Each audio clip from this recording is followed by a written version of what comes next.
Sanibonani bangcwele. Intshumayela namhlanje emfushane isuselwa kwincwadi kaJohn, chapter number 14, ivesi lika-6. Indlela, iqiniso, ukuphila. Amazwi lawa adume kakhulu asuselwa khona endebeni zenkosi yethu Jesu, okuwukuthi namhlanje kule ngqopho yethu emfushane umfowethu Mlondi uzobe sesinabela kabanzi. Siyacela ukuthi nisiphe indlebe. Sibabingelela abazalwane egameni lenkosi yethu Jesu Kristu. Namhlanje ngifuna sibuke incwadi kaJohn isahluko 14 ivesi number 6. La khona lifundeka kanje. uJesu wathi kuye, mina ngiyindlela neqiniso nokuphila. Akakho oza kuBaba ngaphandle kwami. Ngobusuku bokugcina ngaphambi kokukhashelwa nokufa kwakhe uJesu wayelungiselela abafundi bakhe izinsuku ezizayo. Kwase kuyiminyaka emithathu lamadoda elandela uJesu futhi efunda kulokho ayekufundisa nezibonelo zakhe ayezenza ukubacacisela ngombuso kaNkuluNkulu. Babebeke amathemba abo kuye uJesu njengomesiya, umkhululo wayethenjisiwe. Kodwa babengakuqondi ukuthi uyokufeza kanjani lokho kukhululwa. Ngemva kwesidlo sakusihlwa sokugcina, uJesu waqala ukukhuluma ngokuhamba kwakhe, okwaholela emibuzweni eminingi enokudideka evela kubafundi bakhe. Lokho sikubona kwincwadi kaJohn isahluko 13 uvesi 33. uJesu uthi, bantwanyana, ngisekhona nani isikhashana, niyawungifuna, nanjengalokho ngasho kubaJuda ukuthi lapho ngiya khona ningeze nina. Ngisho nakunina manje. Uzawubona ukuthi abafundi bakaJesu babedideke ngempela bengaqondi okusho uJesu. Yizwa uPetru uthini kuvesi 36. uSimon Petru wathi kuye, Nkosi, uya ngaphi na? uJesu waphendula wathi, lapho ngiya khona ungengilandele kalokho, kepha uyakungilandela kamuva.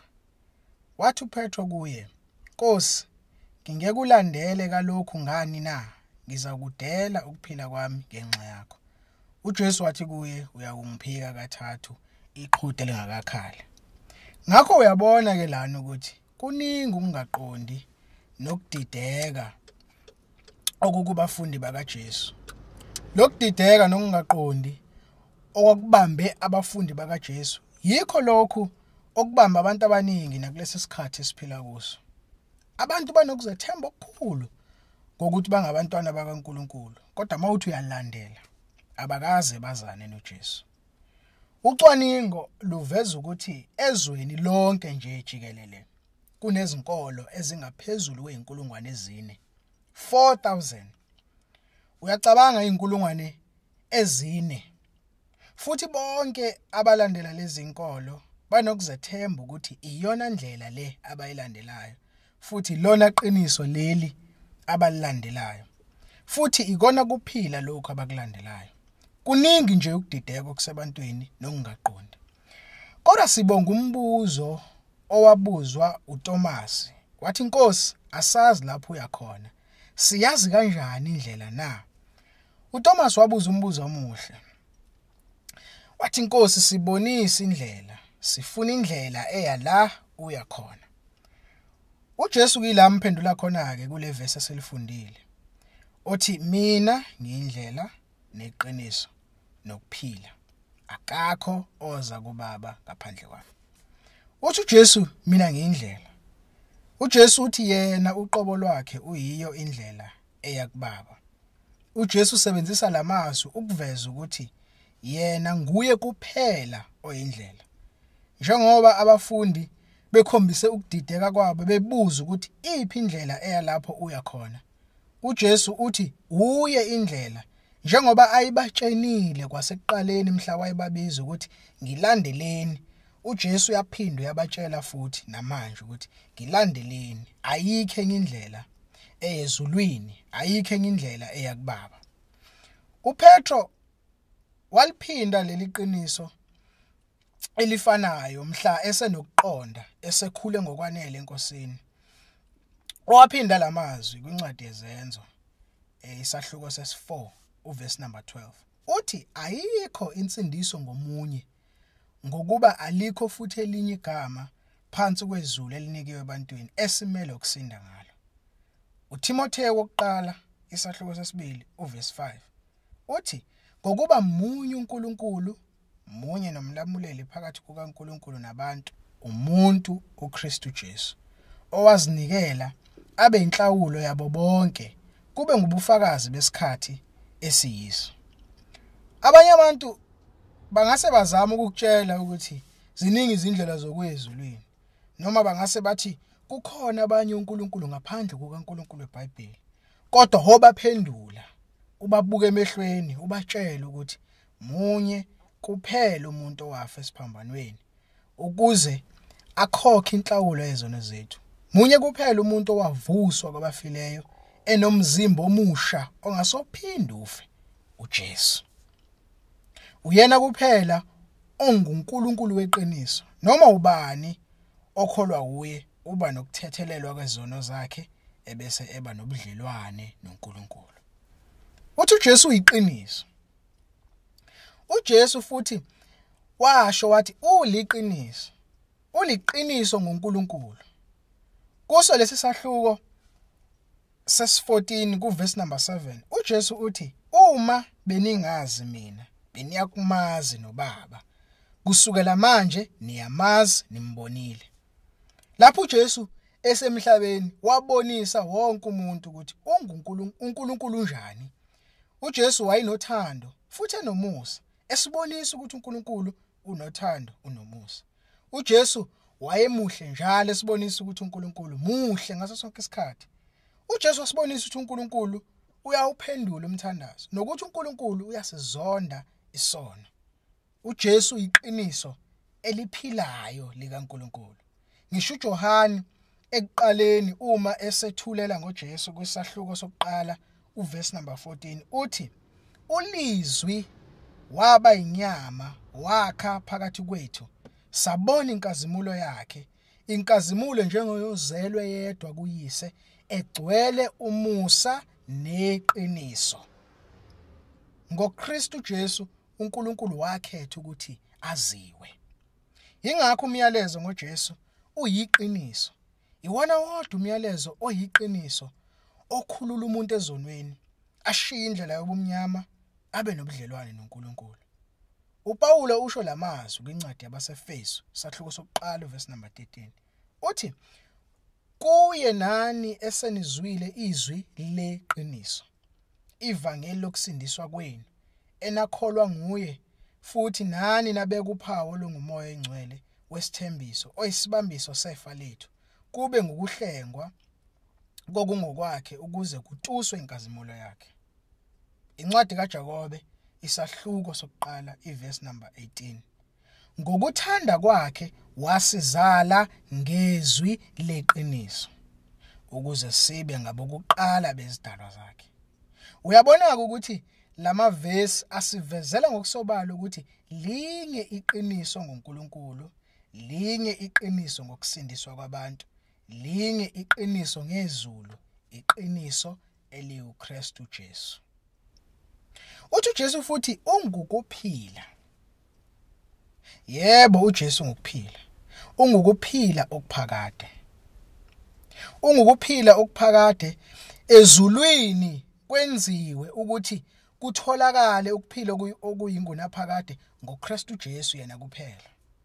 Incwadi kaJohane isahluko sesithupha iverse lika 35.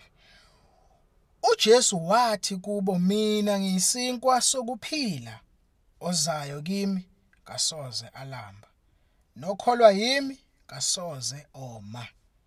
Incwadi kaJohane wokuqala isahluko sokuqala verse lokuqala kuya kwiverse lesithathu. Uthi lokho kwakukhona kwasekuqaleni esakuzwa, sakubona ngamehlo ethu, sakubheka nezandla zethu zakuphatha okwezwi lokuphila. Uthi lokho kuphila kwabonakaliswa sakubona siyaqinisa sinishumayeza lokho kuphila okuphakade okwakukhona kuyise kwabonakaliswa kithina. uJesu ungukuphila. Bonke abakholwa uye abasayi kubhubha kodwa bayoba nokuphila okuyingona phakade. Mase sibuke lamavesi mhlambe mangingathiwa ngingavala kanje ukuthi uma kukhona into eyodwa esiyibonayo ngomlando nje wezinkolo zabantu emhlabeni ukuthi abantu bayafunisisa ukuthola indlela ezulwini. Lokhu nje kuyisifiso sanoma imuphi umuntu. Incwadi kaMshumayeli 3 ivesi les11 ithi uNkulunkulu ubekile iphakade enhlizweni zethu. Ingakho abantu benaso lesi sifiso ezinhlizweni zabo noma bengakholwa kodwa bayalifisa izulu. Manje ke incwadi yabaseRoma isahluko sesithathu uvesi number 23 iveza ukuthi ayikho into esingayenza ukuze sizothola indlela yokuya ezulwini ngoba sonke sonile. AbaseRoma isahluko sesithupha ivesi lika 23 uthi into nje efanele isono sethu ukufa. Inkinga yethu singabantu ukuthi sinezifiso esingeke sakwazi ukuthi sizifeze. Akukhathaliseki ngisho singenzani, angeke sakwazi ukufeza lesi sifiso. Yilapho uJesu engena khona.